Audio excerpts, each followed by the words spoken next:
নমস্কার বন্ধুরা, নবদিগন্ত চ্যানেলের পক্ষ থেকে আপনাদের সকলকে জানাই স্বাগতম। তো বন্ধুরা, এই মুহূর্তে আমি আপনাদের জন্য আবারও একটি ভীষণ গুরুত্বপূর্ণ আপডেট শেয়ার করতে চলেছি। তো এনসিটির বিরুদ্ধে বিএড ওয়েলফেয়ার অ্যাসোসিয়েশনের ছাত্রছাত্রীরা এখানে 28টা রাজ্য মিলে যে কেসটা করেছিল এনসিটি এবং ইউনিয়ন অফ ইন্ডিয়ার বিরুদ্ধে, সেই মামলাটা কিন্তু আজকে সুপ্রিম কোর্টে উঠেছিল। সেই মামলার শুনানিতে বিচারপতির গুরুত্বপূর্ণ মন্তব্য করেছেন আজকে, এবং এই শুনানিতে কী তথ্য উঠে এসেছে এবং বিএড ভার্সেস ডিএলএড মামলায় কি হতে চলেছে বা আগামীতে কি হবে এবং যারা অলরেডি চাকরি করছেন তাদের কি হবে, সমস্ত কিছু এই ভিডিওর মাধ্যমে আপনাদেরকে আমি বিস্তারিতভাবে বলবো। তো আপনারা সম্পূর্ণ ভিডিওটি স্কিপ না করে প্রথম থেকে শেষ পর্যন্ত দেখতে থাকুন। এই ভিডিওর মাধ্যমে আপনারা অনেক ইনফরমেশন পেয়ে যাবেন। তবে তার আগে বলে রাখি, যারা প্রথমবার আমার চ্যানেলে এসেছেন আপনারা কিন্তু অবশ্যই আমার চ্যানেলটিকে সাবস্ক্রাইব করে অল নোটিফিকেশন অন করে রাখবেন, কেননা এই ধরনের আপডেট আপনারা সবার আগে সবার প্রথমে কিন্তু এই চ্যানেলের মাধ্যমেই পেয়ে যাবেন। তো চলুন আমরা এবার আজকের এই আপডেটটি প্রথম থেকে শেষ পর্যন্ত বিস্তারিতভাবে জেনে নিই।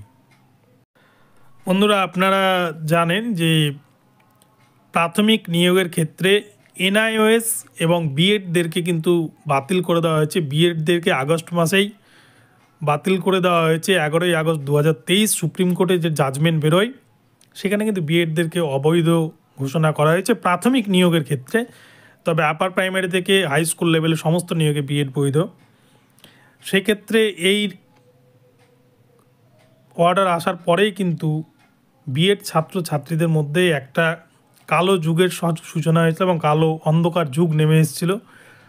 তাই বিএডরা কিন্তু বারংবার বিভিন্ন রাজ্যের বিভিন্ন এসএলপি এবং ক্ল্যারিফিকেশন মামলা সুপ্রিম কোর্টে হয়েছে এবং সেগুলোতে কয়েকটা রাজ্য ছাড় পেলেও অনেক ক্ষেত্রে কিন্তু সেগুলো বিশেষ ক্ষেত্রে খারিজ করে দেওয়া হয়েছে সুপ্রিম কোর্টে।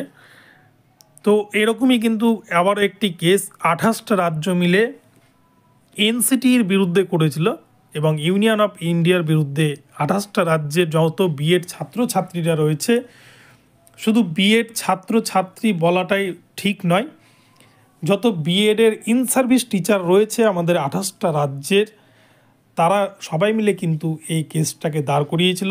এই কেসের ডায়েরি নম্বর হচ্ছে 1097-2024।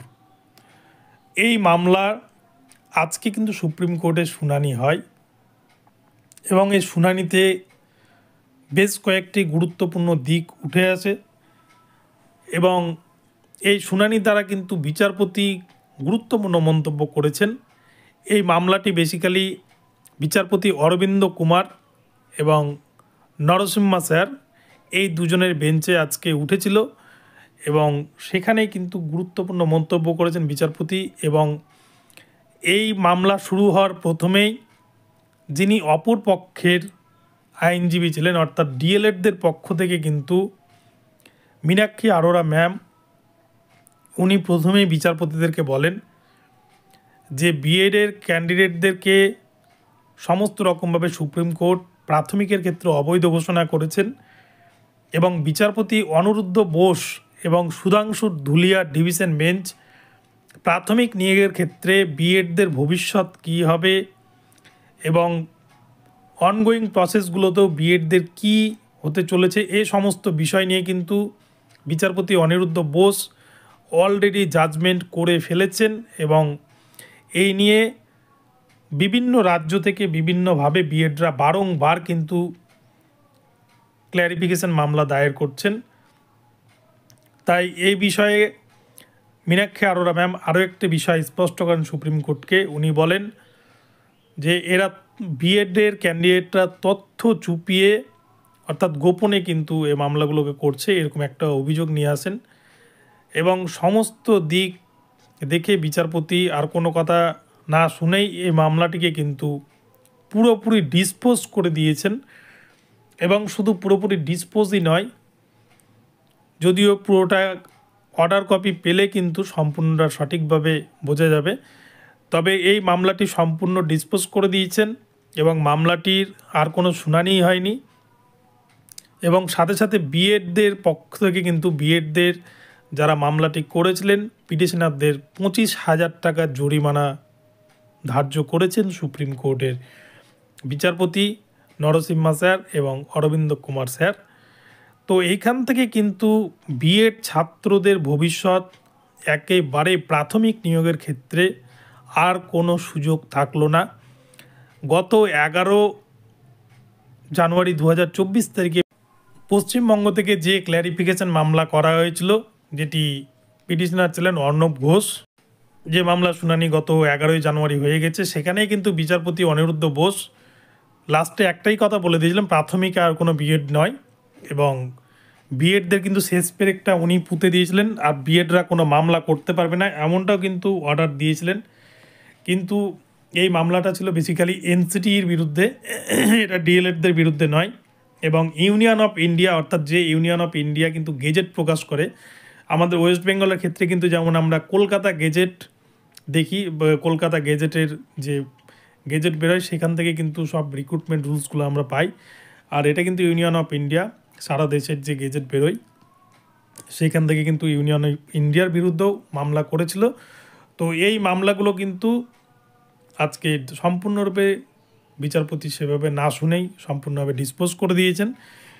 তো এখান থেকে বিএডরা কিন্তু আর কোনো মামলা সুপ্রিম কোর্টে করতে পারবে না ভবিষ্যতে, এবং প্রাথমিকে আর কোনো বিএড নিয়োগ পাবে না।